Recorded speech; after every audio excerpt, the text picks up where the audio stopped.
दोस्तों, दिनाक्षी short hand में आपका स्वागत है। अगर आप चैनल पर नए हैं तो चैनल को सब्सक्राइब करें और बेल आइकन ज़रूर दबाएं। आज की निबंधमाला डिक्टेशन का यह 77वां दिन है। अगर आपको उस डिक्टेशन की एडवांस आउटलाइंस और वाक्यांश की आवश्यकता है तो आप हमारा पेड बैच ज्वाइन कर सकते हैं। हमारे पेड बैच को ज्वाइन करने के लिए आप डिस्क्रिप्शन बॉक्स में दिए गए मोबाइल नंबर पर व्हाट्सएप कर सकते हैं। तो चलिए डिक्टेशन को स्टार्ट करते हैं। डिक्टेशन 5 सेकंड बाद स्टार्ट होगी। Ready, start.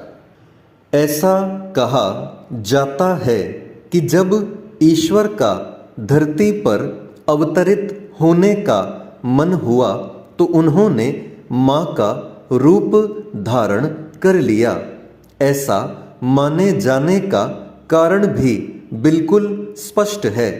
दुनिया की कोई भी मां अपने बच्चों की न केवल जन्मदात्री होती है बल्कि उनके लिए उसका प्रेम अलौकिक एवं ईश्वरीय होता है। इसलिए मां को ईश्वर का सच्चा रूप कहा जाता है। दुनिया में बहुत कम ऐसी मां हुई हैं जिन्होंने अपने बच्चों के अतिरिक्त भी दूसरों को अपनी ममतामयी छांव प्रदान की। किसी से इस संपूर्ण जगत की एक ऐसी मां का नाम पूछा जाए जिसने बिना भेदभाव के सबको मातृवत स्नेह प्रदान किया तो प्रत्येक की जुबां पर केवल एक ही नाम आएगा, मदर टेरेसा। मदर टेरेसा एक ऐसा नाम है जिन्होंने अपना संपूर्ण जीवन मानव सेवा हेतु समर्पित कर दिया। मदर टेरेसा का जन्म 26 अगस्त 1910 को एक अल्बानियाई परिवार में उस्कुव नामक स्थान पर हुआ था, जो अब मैसिडोनिया गणराज्य में है। उनके बचपन का नाम आनिएजे गोंजा बोयाजिउ था।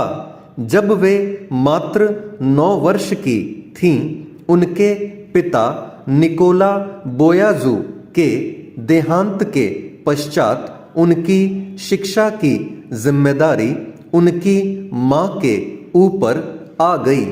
उन्हें बचपन में पढ़ना, प्रार्थना करना और चर्च में जाना अच्छा लगता था।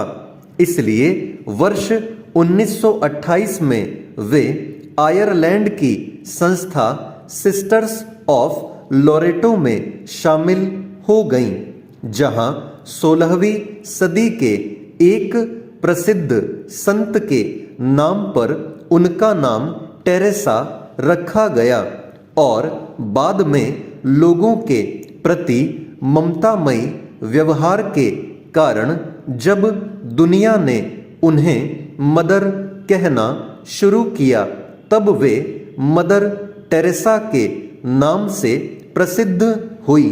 धार्मिक जीवन की शुरुआत के बाद वे इससे संबंधित कई विदेश यात्राओं पर गईं। इसी क्रम में वर्ष 1929 की शुरुआत में वे मद्रास पहुंचीं। फिर उन्हें कलकत्ता में शिक्षिका बनने हेतु अध्ययन कार्य करने के लिए भेजा गया। अध्यापन का प्रशिक्षण प्राप्त करने के बाद वे कलकत्ता के लोरेटो इटली स्कूल में अध्यापन कार्य करने लगीं तथा अपनी कर्तव्यनिष्ठा एवं योग्यता के बल पर प्रधानाध्यापिका के पद पर प्रतिष्ठित हुई। प्रारंभ में कलकत्ता में उनका निवास फ्रिक लेन में था, किंतु बाद में वे सर्कुलर रोड पर स्थित आवास में रहने लगीं। वह आवास आज विश्व भर में मदर हाउस के नाम से जाना जाता है। अध्यापन कार्य करते हुए मदर टेरेसा को महसूस हुआ कि वे मानवता की सेवा के लिए इस पृथ्वी पर अवतरित हुई हैं। इसके बाद उन्होंने अपना जीवन मानव सेवा हेतु समर्पित करने का निर्णय लिया। मदर टेरेसा किसी भी गरीब, असहाय एवं लाचार को देखकर उसकी सेवा करने के लिए तत्पर हो जाती थीं तथा आवश्यकता पड़ने पर वे बीमार एवं लाचारों की स्वयं सेवा एवं मदद करने से भी नहीं चूकती थीं। इसलिए उन्होंने बेसहारा लोगों के दुख दूर करने का महान व्रत लिया। स्टॉप।